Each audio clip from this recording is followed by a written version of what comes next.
to stand over there, it's a better view. If you don't, that's fine. All right, sorry, we'll get going here. All right, first question, this is for Chuck, and then we go down the line. Missouri Senate Bills 442 and 89 address several education items.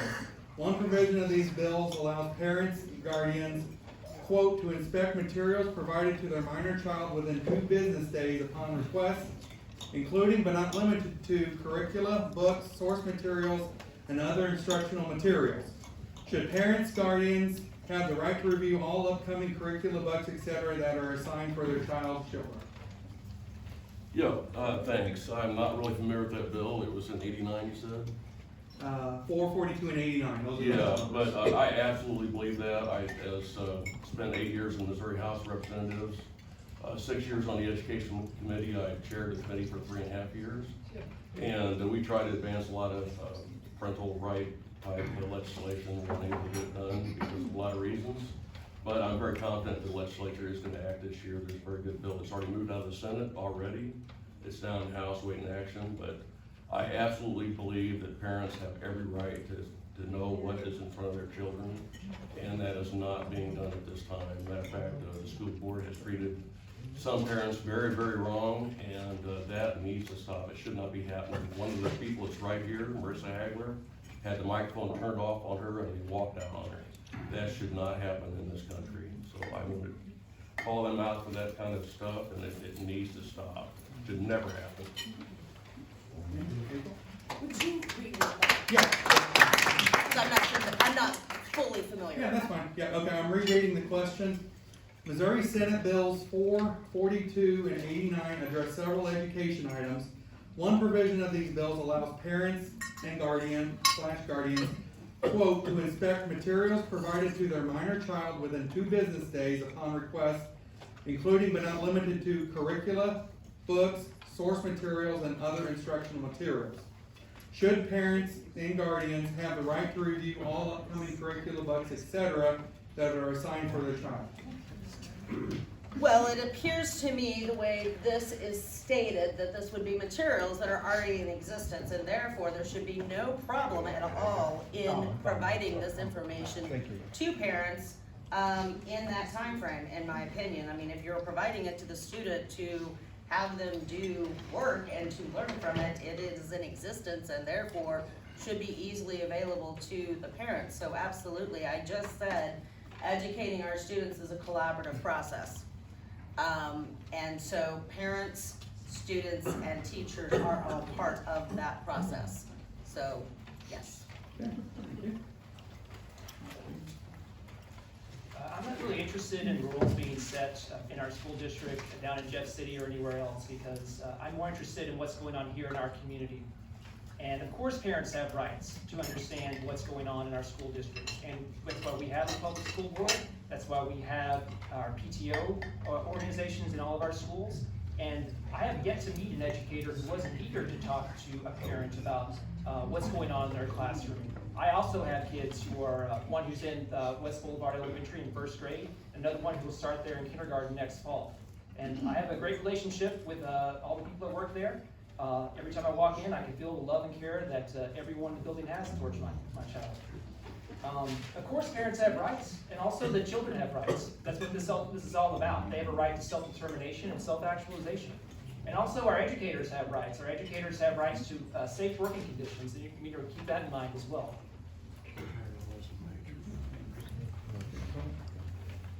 I can't speak to the bills because I'm not familiar with them by bill number, but I will say that yes, I absolutely believe that parents should have the right to inspect the materials that their children will be doing. In fact, I've done that before. I've gone to the teachers. While the administration sometimes does have problems, and I acknowledge that, I have been able to go talk to the teachers and learn what my children are doing in their classes. So I absolutely believe that parents have that right, and it should be done at the local level, and there should not be a problem with accessing curriculum at the local level. Thanks for this question. I'm a little bit more familiar with Senate Bill 4 than the other two, but I think the language is pretty complicated. I'm not opposed to the spirit of the language. There's some components of that bill that's pretty problematic. But the spirit of it is talking about collaborating. let's talk about transparency. And I think that everybody can agree that it's important that teachers and parents collaborate. And I think everybody can agree that we can be as transparent as we possibly can. The challenge with transparency is it means different things to different people, and I think our district does its best to try to communicate things as best as it possibly can. I think it's also important to remember that I want to talk about that collaboration and a partnership piece. I think we at CPS have to remind ourselves that we are in children's lives for a time, and parents are in their children's lives forever. And so I think it's important to remember that as we think about partnering and collaborating. So I think everybody's been pretty spot on so far. I don't know if anybody's gonna go way off the reservation on this. Parents and families are crucial. I last week emailed my daughter's social studies teacher, and that's a professor, but her teacher just said, I would like to see the rubric, I'd like to see the syllabus, because I'm trying to help her study for a test. I'd like it so that I can help understand what's going on. Should be pretty instant to be able to get that stuff. So as it was explained, it seems pretty reasonable to assume that if a parent wants to reach out to a teacher and ask for whatever's coming up next, they should be able to get that. I want to say it leads to a slippery slope of parents then being able to decide what is going to be taught. It can be dangerous there doing that for one way or the other. I think as long as everybody, again, works together and is collaborative, at the end of the day, I think the big buzzword that we're going to want with this is informed consent. And as long as parents have it, we're okay. Yes, this has to do with transparency, which I completely agree with.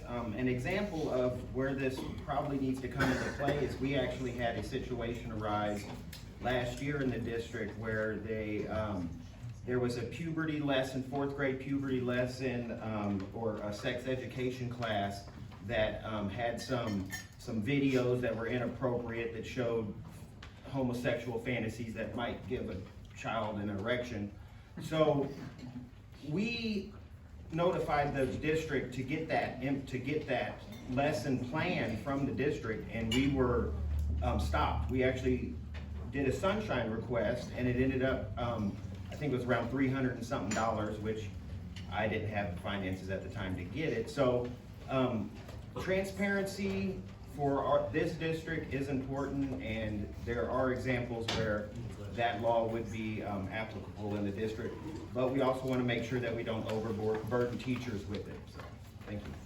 Okay, thank you all. Move on to the next question here, and this one will be for April to begin with. In the summer of 2021, the Columbia Public Schools Board approved accepting $20,000 to implement the 1619 project into the K-12 curriculum. 4 teachers were paid $5,000 each to make lesson plans implementing this. A number of historians have criticized the 1619 project for not being accurate, for putting emphasis on the wrong reasons for large issues in our history, and for promoting the ideas of critical race theory, namely that minorities are victims and whites are oppressors. If elected, will you support keeping the 1619 project lessons in the CPS curriculum, or should those lessons be removed? Well, I did read this information at the time, and I haven't buffed up on it recently. That was actually a grant that a few teachers applied for, if I remember correctly. So it was narrow. It wasn't ever intended to go widespread in the district, and it is limited to, I believe, an elective African-American course that is offered, I believe, only to senior level students. Could possibly be open to 11th graders.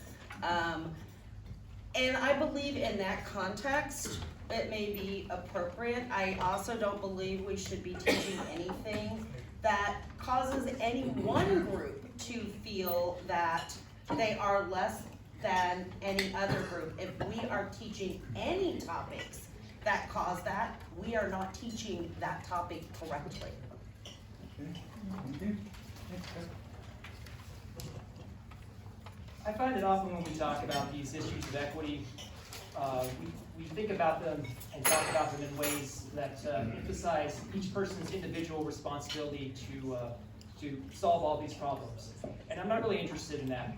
I'm much more interested in the systemic issues, the real history of all the people who have been in this land, including the people who were enslaved here for 400 years. That's important. These are important stories that need to be told in our schools, need to be told in a way that connects with our students, because this is our actual history of our country. I would like to mention one of my vocational inspirations, someone named Ida B. Wells, who I consider to be the first data journalist to ever do the work. And this is someone who, of her own accord, went about documenting and tabulating all of the lynchings that were happening in the South after this happened to a friend of hers. Ida B. Wells is actually the inspiration for Nicole Hannah-Jones, who is the author of the 1619 Project, and a renowned journalist long before she worked on that project, and someone I greatly admire. This is the kind of information that our students need to better understand the true history of this country and how they can live into a better present and a better future.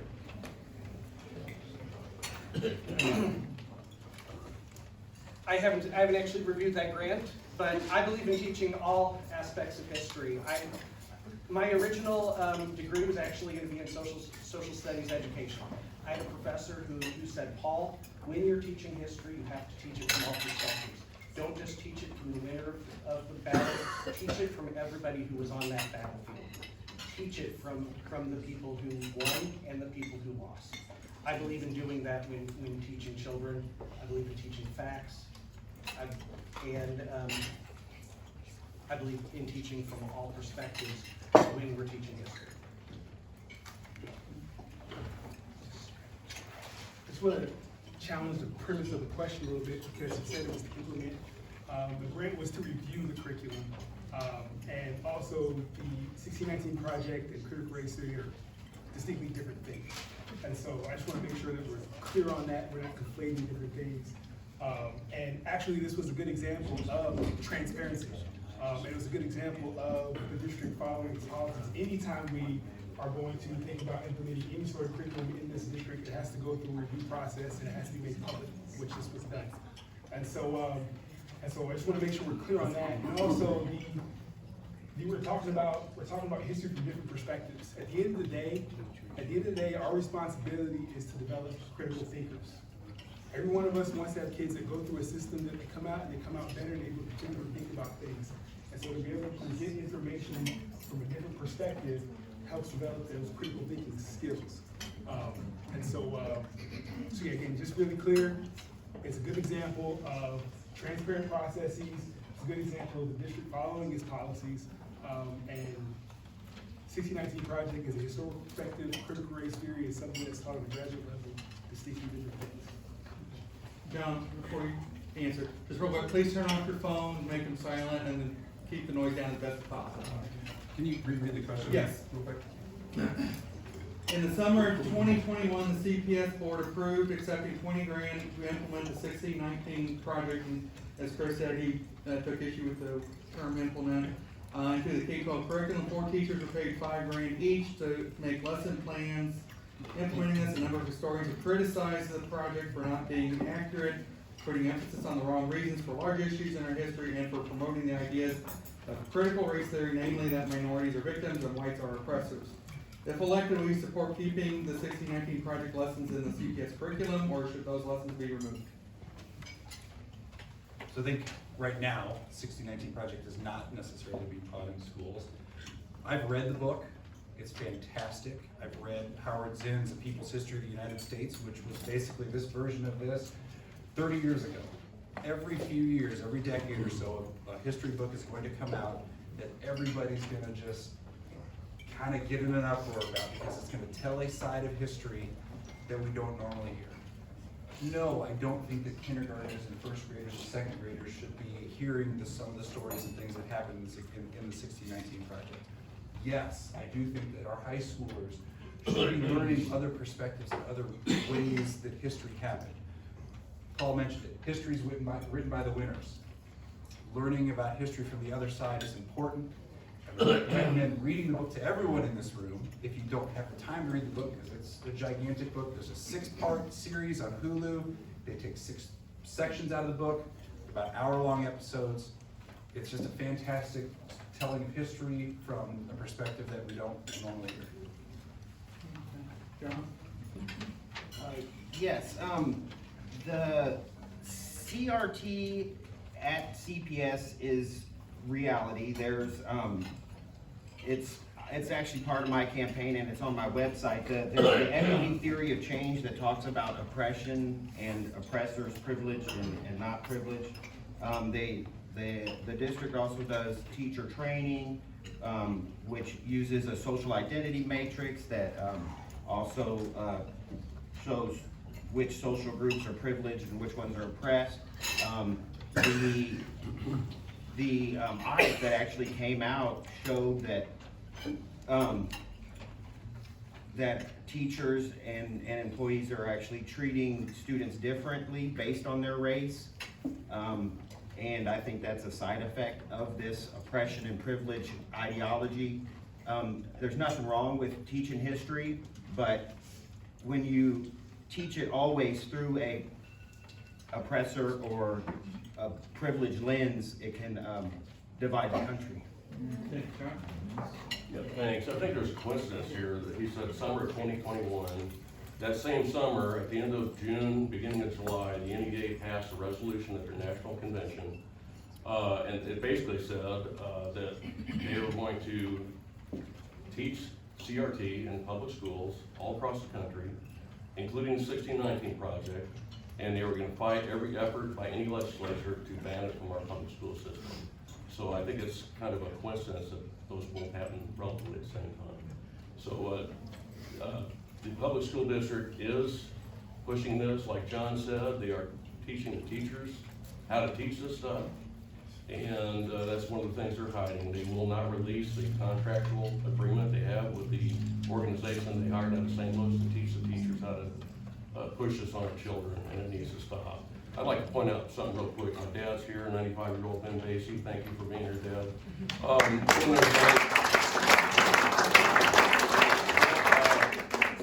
out of time, but I just wanted to notice something real quick.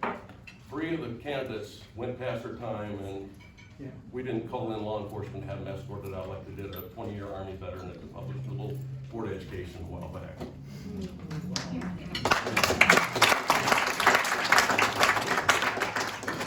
Okay, moving on, like I said, please keep noises down to a minimum. See, this question, James, you get your first step. With so many CPS board and councils voting 7-0, 7-0 in the last 3 years, can you explain a time that you went against the popular thinking of others to have your own thoughts? Now, that doesn't have to be CPS, it could be anywhere headed. How did you manage to do your own research and not get swayed into being liked by voting like the others in whatever group? I'm sorry, that read weird, but kind of, you got the idea? Can you read one more time, please? Yeah. Okay, I'll try to do this here. With so many board and council votes, 7-0 in the last 3 years, can you explain a time that you went against popular thinking of others to maybe go against the grain? Yeah. I want to try that right now here because I feel like I'm rather frustrated by a lot of the answers about from the last question, because the way we talk about equity and how we have these conversations in a way that our children can learn how to live into a brighter future and a more connected present is all about. It has nothing to do with our guilt or our shame. It has everything to do with us being honest about the real history of our country, and that's what I mean when I talk about equity. My dad is not here tonight. He's back home in Arkansas where I grew up. But one thing that's been on my mind since I decided to run for school board is he and I graduated from the same high school in Morrilton, Arkansas. It's town about 6,000 people. And he was in the first racially integrated class to graduate from that high school. That's just one generation removed from an entire system that segregated students. No one talked about that when I was in high school. And yet, we had those disparities even then, and we still have them now. If you look at the data about how there are disparities in how our students are treated, and that's something I'm going to be talking about when I'm on the school board. Thank you. I think if you look at my career, you'll see that I have butted heads with a lot of people, but let me bring this back to the school board. We've had a couple votes recently that I certainly would not have voted with the rest of the school board. There was one from December where there were $600,000 for administrators. That was done in a vacuum. At least from the perspective of the outside looking in, there's no long-term plans of the district.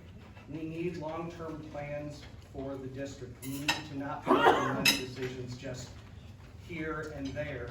We need a larger picture, and we need to explain it to the public.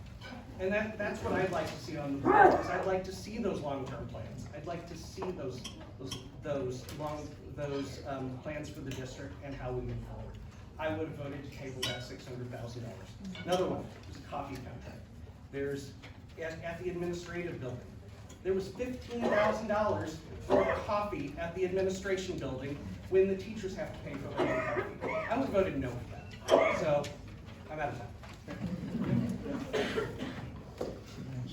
I get outvoted in my house all the time. I get three. I hear that. As much as I would love to respond to that previous comment, I think, to bring it back to the school board, in 2021, as we were in the midst of the pandemic, we had consistently voted to have virtual education. And at that time, we were making the best decisions we possibly could with the information that we had. And as we were coming towards the end of 2020, beginning of 2021, we had to make decisions whether or not we were going to put kids back in schools. And I was on the short side of that vote because I thought it was time to go back. And we had a lot of educators, we had a lot of parents, we had a lot of students that just weren't ready. And that is what we do on the school board. We are constantly met with conflicting, diverse opinions because we live in this great community of Columbia where everybody has an opportunity to contribute, everybody has an opportunity to voice their opinions. And on the school board, we have to navigate that with every single decision that we make. Boy, that minute goes quick. Yeah, it is. My dad would tell you that my favorite word growing up was anti-disestablishmentarianism because it's the longest word you can say, but that first part, anti-establishment, was kind of my thing. I fought with everybody growing up. Not physically, that was 5th grade, it was just a rough year. But it was, but then I also agree with Chris, I lose in my house all the time. I ask a lot of questions. I like sitting down, I like talking to people, I like asking questions. I'm either going to end up thinking you're right, or I'm gonna ask so many questions, you're just gonna think that I'm right. One way or another, that's what we've gotta do. There's gonna be 7-0 votes. There could be 5-2 votes, there could be 6-1 votes. As long as everybody understands, as long as everybody is faithful and confident in their answer, as long as they're given the information, as long as they're able to ask those questions, that's what we wanna try to do. That's what I'm gonna bring. I might be the one guy sometime, I might be one of the 2 guys sometimes. I might be one of the 6, I might be one of the 7. But I'm gonna ask those questions so I know what I wanna do. Yes, some things that I would have done differently, I guess. One of the things that I spoke about, out about a lot was the masking, mandatory masking. I actually stood outside the admin building and protested for mask choice instead of mandated masks for the kids. Another instance is the last school board meeting. I went up there and spoke and asked for them to table the library where they were bringing in authors to talk about books on gender, on social justice, which I think is really political. I think you can get into all kinds of different discussions in school on gender, social identity, social justice, CRT, that parents won't necessarily be comfortable with their children participating in, so we need to just make sure that the opt-out or opt-in forms are up to date. Yeah, I don't think the 7-0 votes on the school board here is really unique to Columbia. I think it's happening to a lot of school districts across the state. Back in 1993, there was a state law, Senate bill passed, that gave the Missouri School Board Association a lot of power. And what that did was, any new candidate, I think Chris probably had it, has to go through mandatory training to serve on a school board within a certain amount of time after you get elected. And so basically what I think a lot of school districts do is just, or school boards, they just let the superintendent run the show. And there's, and I think that's a big problem here in Columbia. I'm not trying to attack Dr. Yearwood or Dr. Stiefelman, but that's really what's going on right now. There's a lot of stuff that, again, is just kept from the public, and it needs to be called out. And if I'm elected, I'm gonna do that. I'm gonna be that voice for a lot of people that are not heard in this community, including teachers and students that have sent messages to me, telling me what's going on in the district, and then they always say, don't use my name, because they're afraid of retaliation.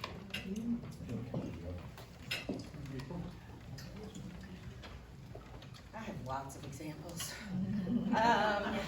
Some know that I actually posted about the coffee contract minutes after the agenda came out, and got scores of posts and people crying and texts and everything. So I definitely would have voted against the coffee contract. I would have voted against extending the contract to the superintendent at the time, not because of his performance, but the timeline. I would have voted against the reorganization chart. I would have, there was a small, a very small contract last year which had to do with creating a report regarding assessments. At that time, my question was, hold on, we have a curriculum department, we have this wonderful data guy, do we not have someone in-house that can create this little report? Maybe we don't, but those are the kinds of questions I would ask. Every dime counts, whether it is a $2,000 contract or a $2 million contract, and so I intend to ask those questions. Okay, thank you. All right, it is Paul's turn to go first. According to the most recently published Department of Elementary and Secondary Education Missouri Assessment Program test results, CPS student scores were primarily below average to average in math and language arts for grades 3 through 8 in high school compared to the rest of the state. What can be done or is already being done to improve student scores in these areas? Well, we currently have a curriculum audit underway, and we also just had the special ed audit that was put out. What I'd like to see is the board demand of their administration a plan that brings in stakeholders from all over the country, parents, teachers, community organizations, to help develop that plan. We need a plan moving forward. We need it set, and the school board then needs to make sure that we're hitting all of our benchmarks. If I'm on the board, I will make sure that we are hitting our benchmarks and following our plans. Man, I wish I had more than a minute for this. So this is not new, okay? What is new is that we're talking about it publicly.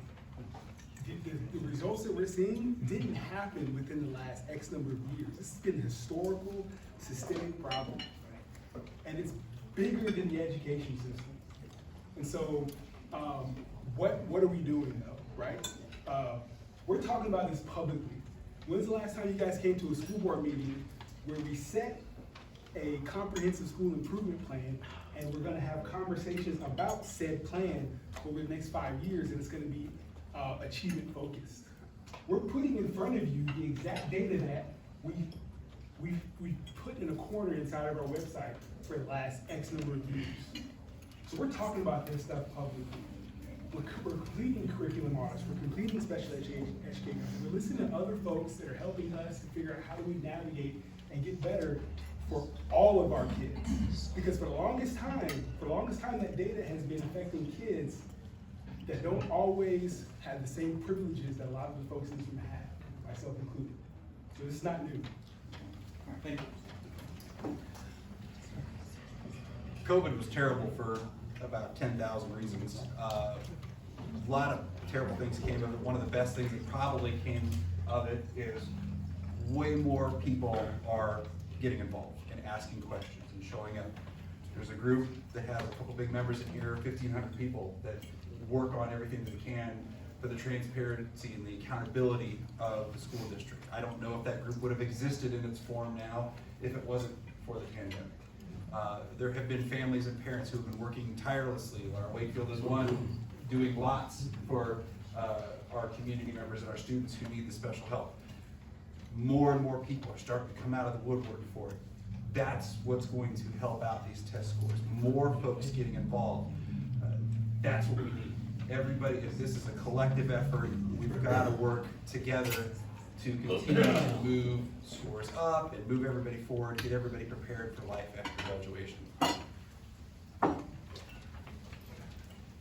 In order to bring the academic performance up, I think that we need to concentrate on a learning environment for our students. We hear a lot about a safe environment for our students, but I think we need to refocus that. We do want a safe environment, but that's a given if it's an educational environment. So I'm gonna always say I'm creating an educational environment instead of a safe environment, because if it's an educational environment, safety is a given. Also, we gotta work on student behavior so we can retain the teachers that we need to teach our students good.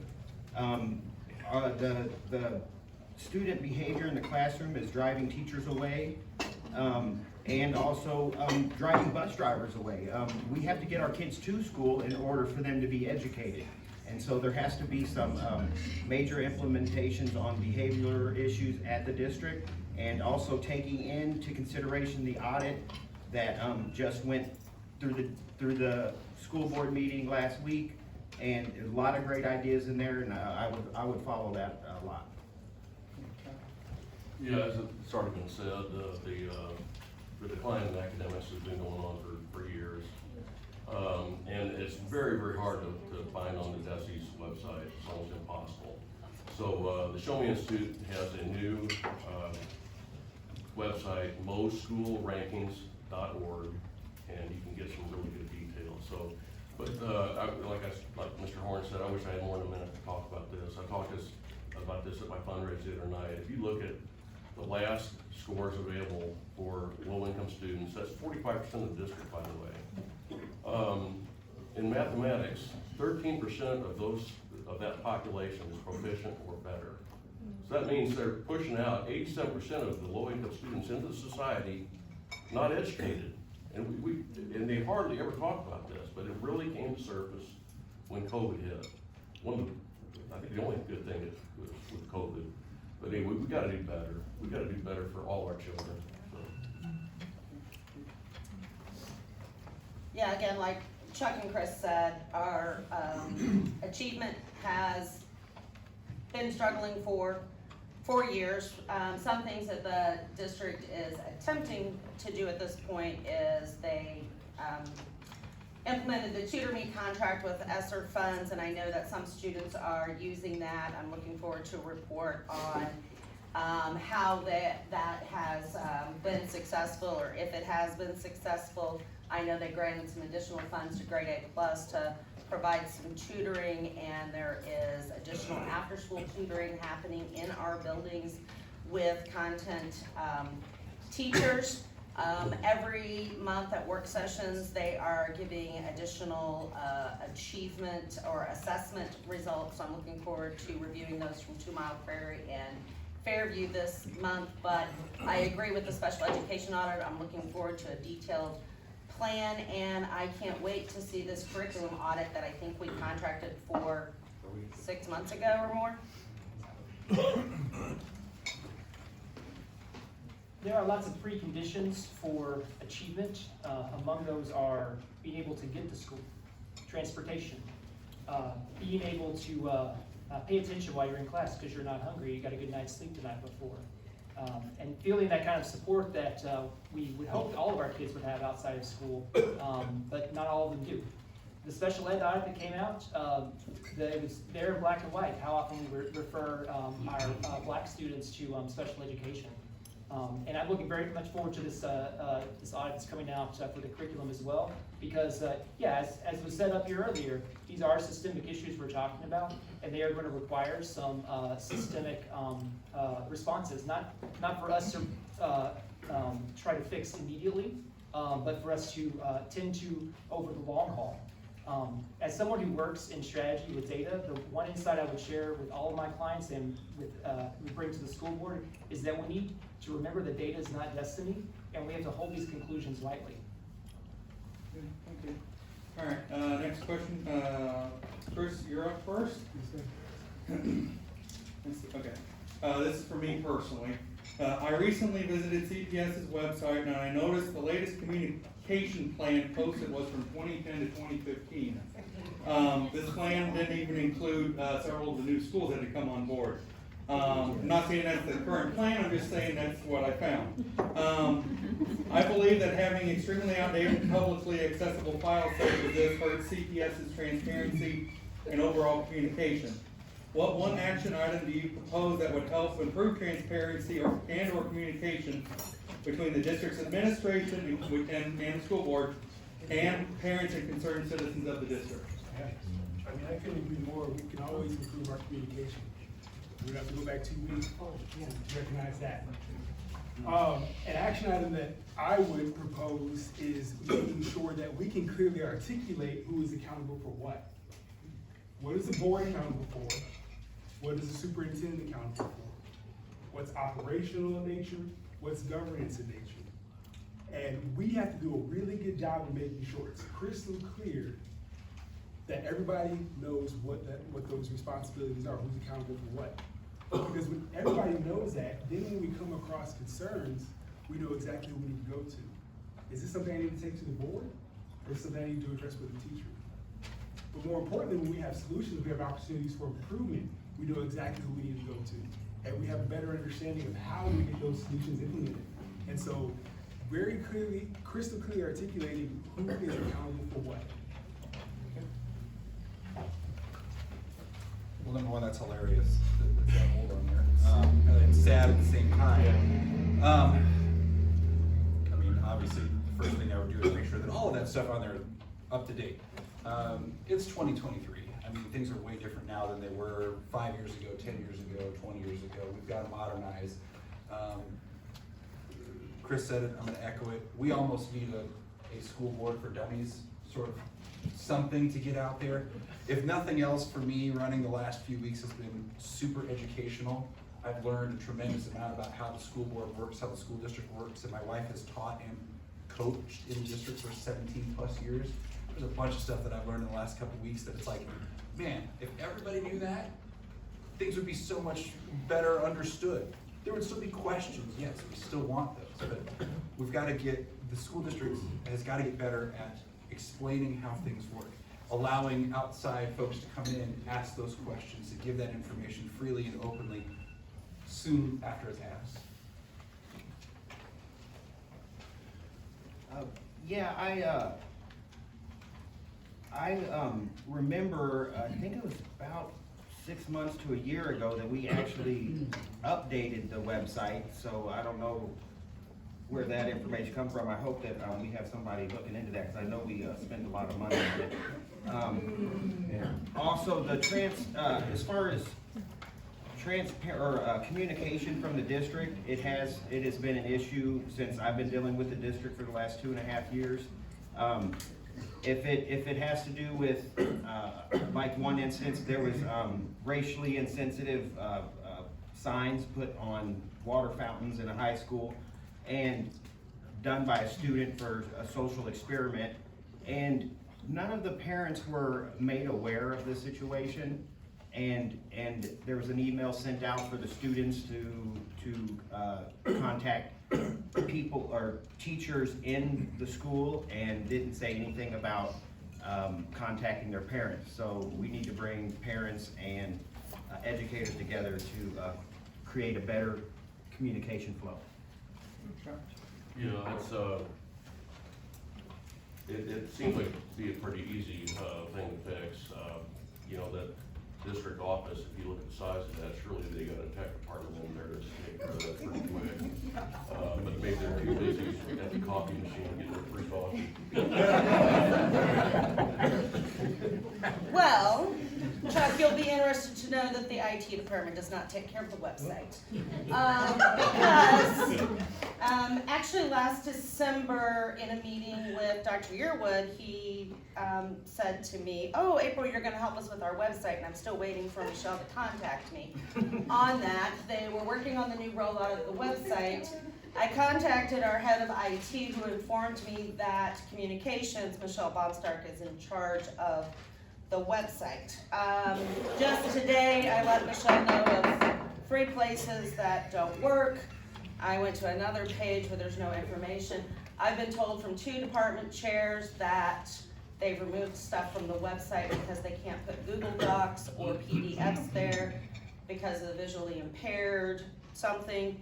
And I quote, parents don't use the website anyway, so I don't know why we have a website. It is incredibly frustrating, so I feel your pain. In addition, I have frequently looked for contracts that the board has entered into, and the only way you can do that is by hoping to remember the month of the meeting and then going to that agenda and clicking on the contract to look at it.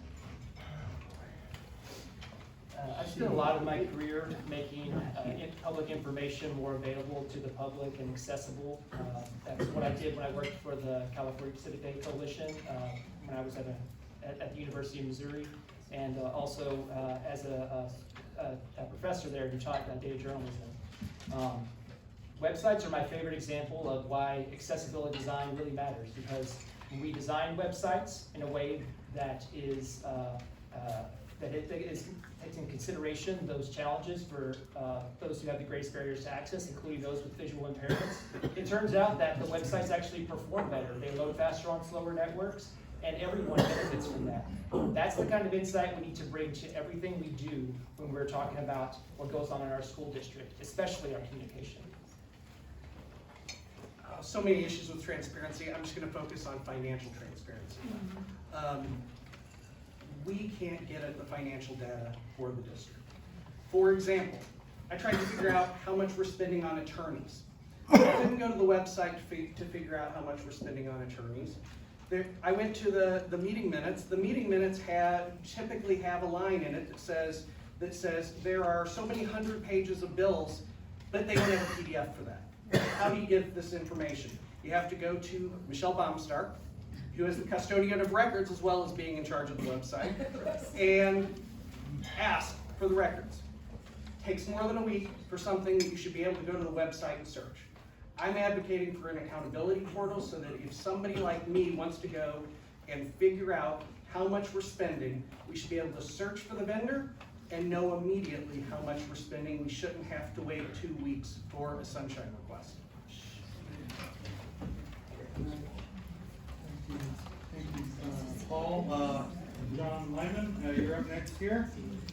And we will have 2 more questions and then closing statements. So, everybody at least got a turn to go first. So, okay, Mr. Lyman here. I got a couple of stats and then a question. The following data points are from the Missouri Department of Elementary and Secondary Education. CPS district spends $13,743 per student and has a 1:16 student to classroom teacher ratio. The average teacher salary is $56,990, and the average administrator salary is $101,635. The question is this: do you think we, as in the district's constituents and parents and guardians, are getting the best possible return on investment when it comes to student success and achievement in the classroom? And I realize that's probably more than a minute, but. No,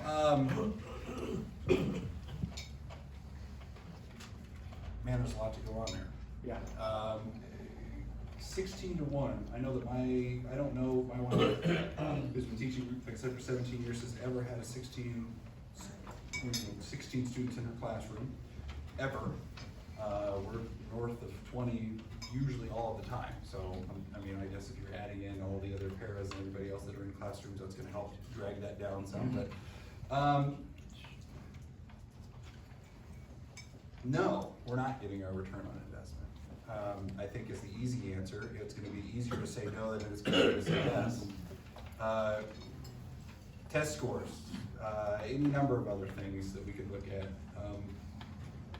The easy answer is no, we're not. But I think that we can work together to move that direction. It's gonna take everybody. Yeah, administrators get paid more. My boss gets paid way more than I do. That doesn't mean that they should. It means I need to continue to work harder to earn that.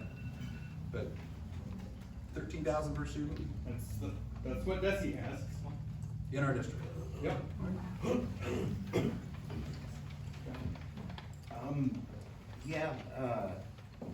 To go back to what, actually what Harper was talking about, we tried to go to the website to figure out what the difference is between administration hires and students being added to the district, and it was really difficult because of the website. And I wanted those numbers for my campaign.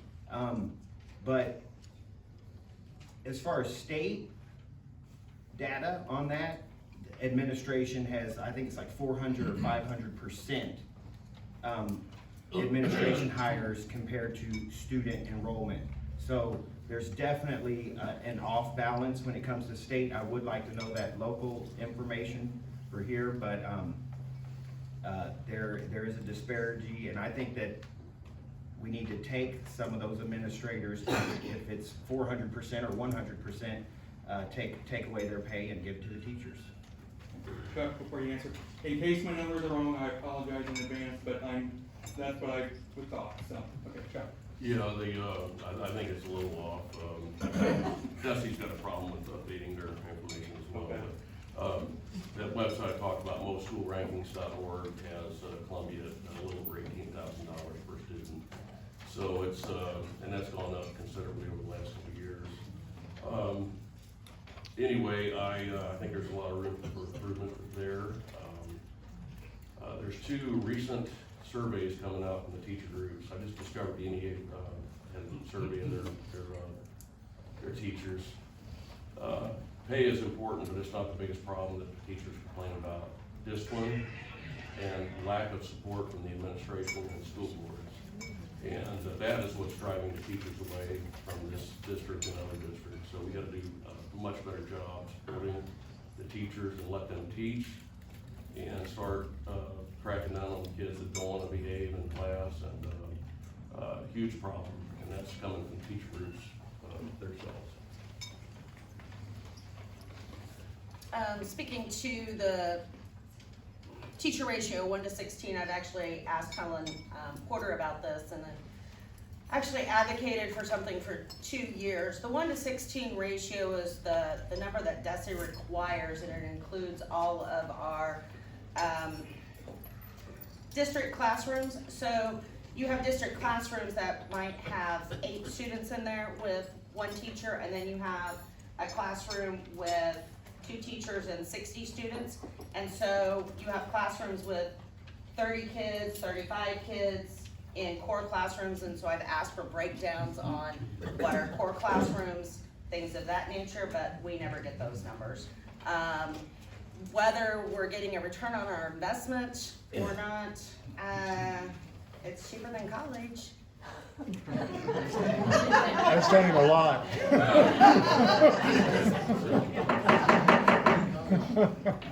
I'm also very suspicious of money that we spend on positions and anything else that doesn't directly affect what goes on in the classroom and in our schools. I understand that we need these administrative roles to help support the schools and to support the classrooms, but that is the question I'm going to be asking every time we are in a budget discussion.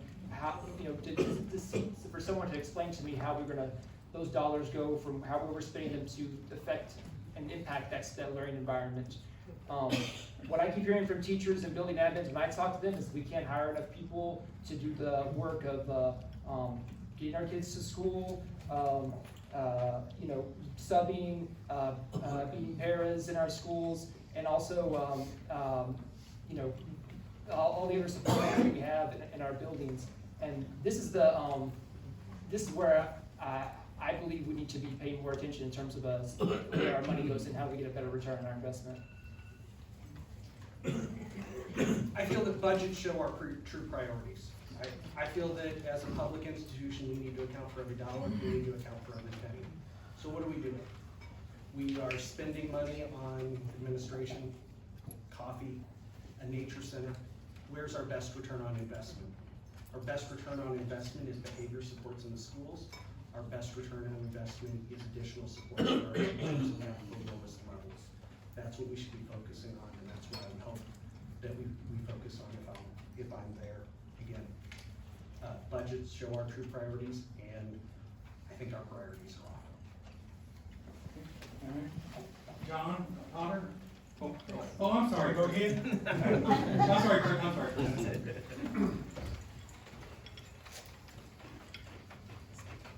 Previous question, we talked about communication, and we talked about, the need to update our website, which we do need to do. And we talked about who's doing it and who shouldn't be doing it. My point is, everything that we do is in support of education. That means we need to hire more people maybe to do a website. Maybe we need to hire more support staff. Maybe we need to hire more bus drivers. Maybe we need to consider not contracting with STA and owning our own fleet. There's a lot of things that we need to consider. My point is, one, I'm grateful for our folks down in Jeff City who do put forward legislation and support things like fully funding transportation and filling in the gaps that we can support locally. It costs a lot of money to educate kids. That means hiring support staff, that means hiring administrators, that means investing in different technology. These things cost money. And yet, we still have so far to go to all of our kids can achieve. Are we getting a return on our investment? It depends on what your metric is. I work in business. That return on investment changes based on the environments. What I see is an improving return on investment, and that's what we can ask for, and that's what we should strive for. Okay, all right. Now, John, Ms. Potter, last question, and then we'll have closing statements. In the summer of 2022, the CPS board accepted a grant of $15,000 to establish a clothes closet in Rockbridge High School to be used for students to change clothes when they got to school so that they could dress as another gender. This includes items such as breast binders, makeup, and undergarments to be worn in gym class. Should this activity be carried on without parental knowledge? No, it should not. I think they did, it's a gender affirming closet is the way it was presented to the board, and then they changed the name to coming out in style closet. But the board did implement some rules for parents to be able to contact the school to figure out and ask if their students have checked out clothes from this closet, which the closet is ran, at least as far as what was presented at the board, the closet's actually ran by students. So there is, I think the board definitely changed it for parents to be more involved, but I think it could be a little bit easier for parents to access. So yeah, no, parents need to be involved with that kind of stuff. I think it's very important that the district doesn't hide anything from the parents. It doesn't matter if they're in elementary school or high school. Yeah, I won't labor on this. It has no business in school. Parents need to be apprised of this stuff. And I've been told that it's in other schools, not just Rockbridge. And it really needs to be put to a stop. Parents are being shut out on a lot of things, and it should not be happening. I'm sorry, but I am gonna ask you to repeat it again. Okay, all right. In the summer of 2022, the CPS board accepted a grant of $15,000 to establish a clothes closet in Rockbridge High School to use for students to change clothes when they got to school so they could dress as another gender, or different gender, if you want to say. This includes items such as breast binders, makeup, and undergarments to be worn in gym class. Should this activity be carried on without parental knowledge? Okay. I think it was 10,000, wasn't it? But they did approve it. It was a grant that students wrote and they applied for. I actually met with Jacob Cerna on Friday. He is the principal at Rockbridge High School. And as a student-led grant, the closet hasn't actually gotten off the ground yet. But the students are working on it, and there will be a QR code that any student that comes, and this closet is available to anyone. They've always had a closet. Hickman has a closet. I think all of the schools have a closet for any student who has a need for any clothing item. And so any student who comes to visit the closet will scan this QR code, and they'll have it all set up in a database so that information is available. Nothing really should be being done behind parents' backs. Again, educating our students, parents are intimately involved in that. Should be a collaborative approach, and providing clothing for students that they need is important, but parents should be involved. I feel like the more things change, the more they stay the same. I'm 42 years old, and I can remember all the sweating that all the adults in my life had gave me when I was choosing the clothes I wanted to wear to school in high school. Back then it was Jinko jeans and sneakers, but today it's something different. And one thing I didn't appreciate then, but I do now that I have kids, is how scary it is to raise kids. They're little chaos machines, and they are living into a world that we will not fully understand. And I want to challenge all of us to embrace that. That's the thing I want most for our public education system. And I want to ask you, what are you actually afraid of?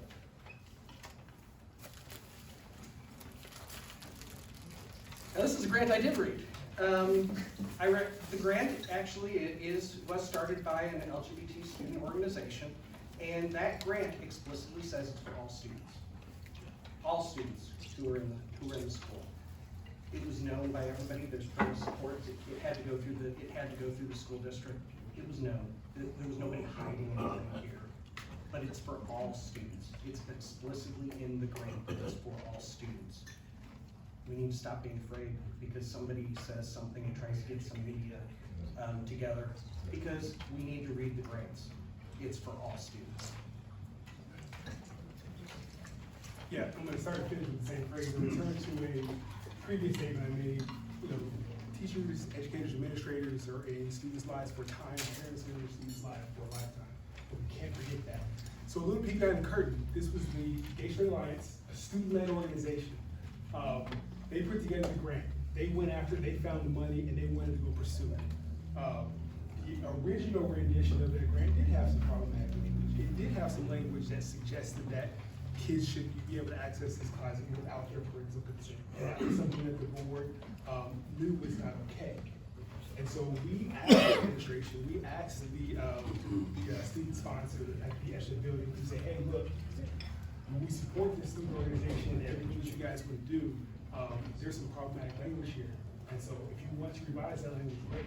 And those students made that choice to do that. And so it is a closet that is for all kids. These are not just for kids that want to access particular clothes for particular reasons. These are for kids that come to school and need clothes. This is for kids who lose their homes and don't have anything to wear. And so this was a great thing that these students did.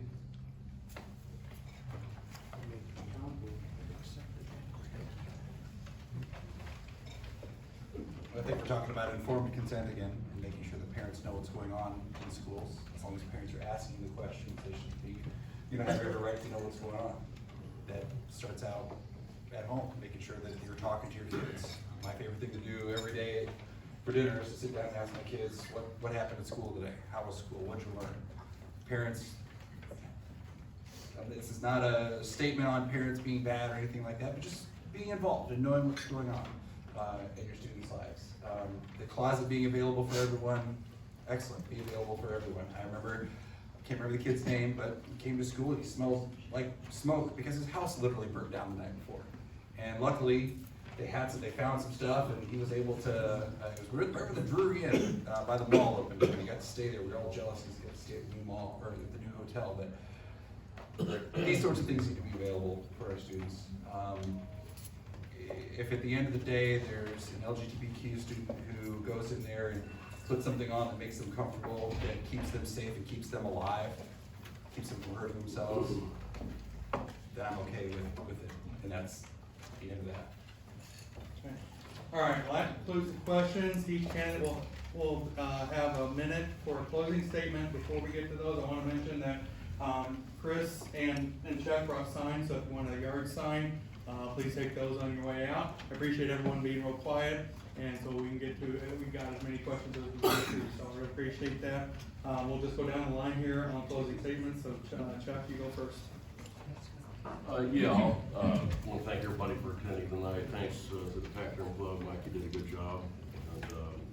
And I'm looking forward to the election. I think it is a very, very important point in our time. And I want to encourage you all to get friends, family, coworkers out to vote. It's very important.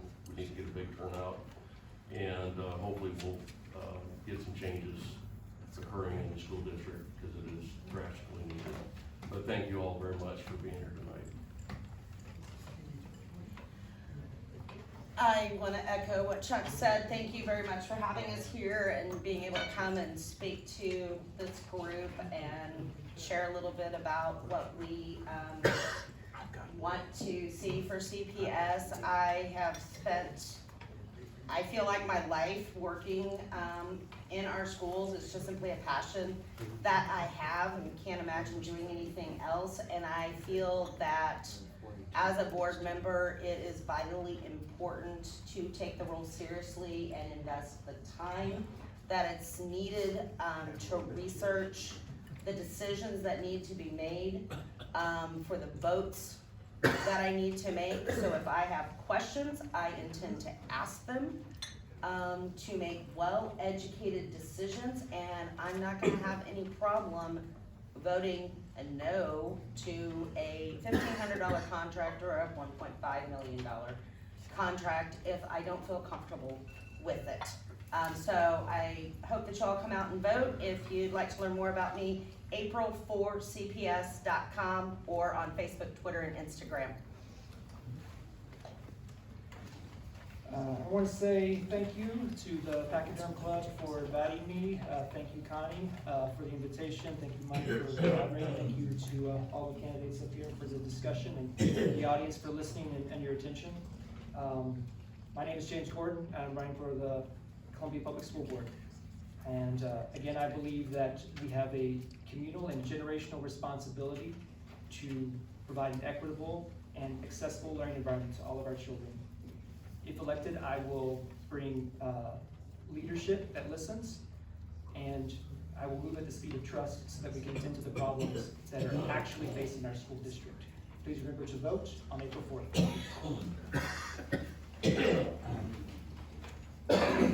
Thank you for having me. I appreciate it. Again, Paul, as I started out saying, I believe in public service.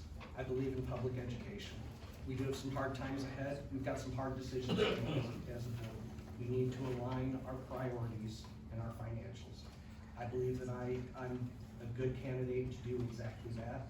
I believe I can align our financials so that our budgets do meet our priorities.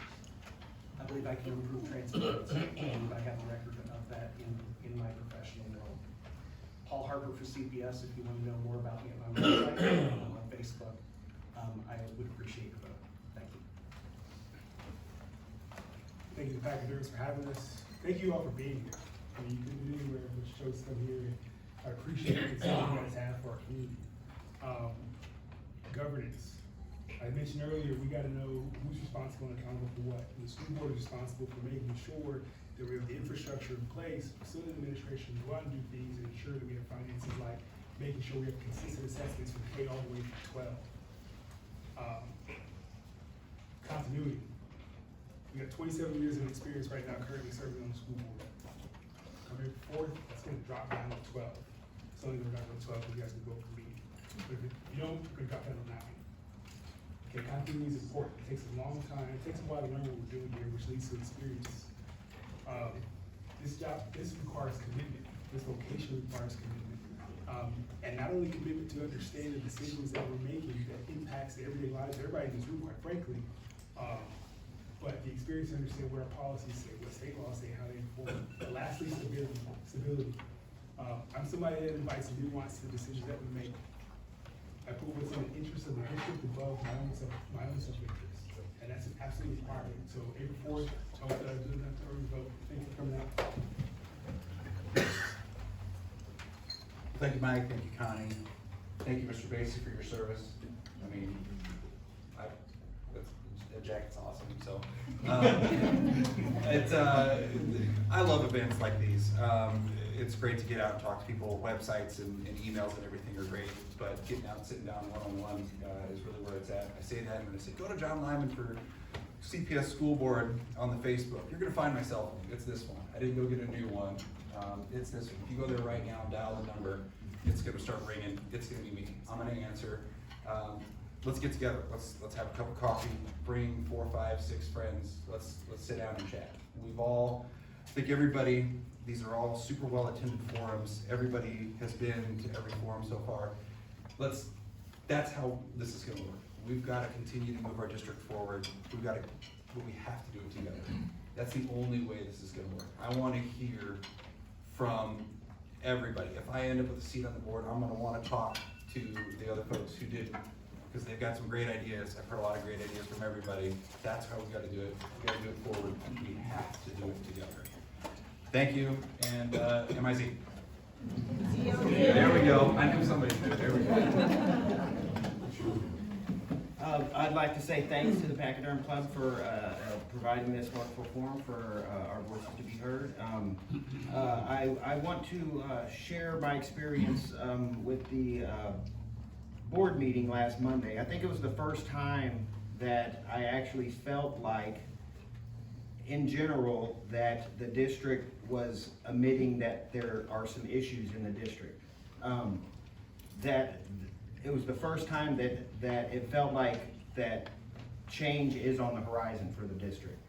And even though they're not admitting what caused the issues or what the issues are necessarily, it's just the fact that the district is aware that there needs to be change.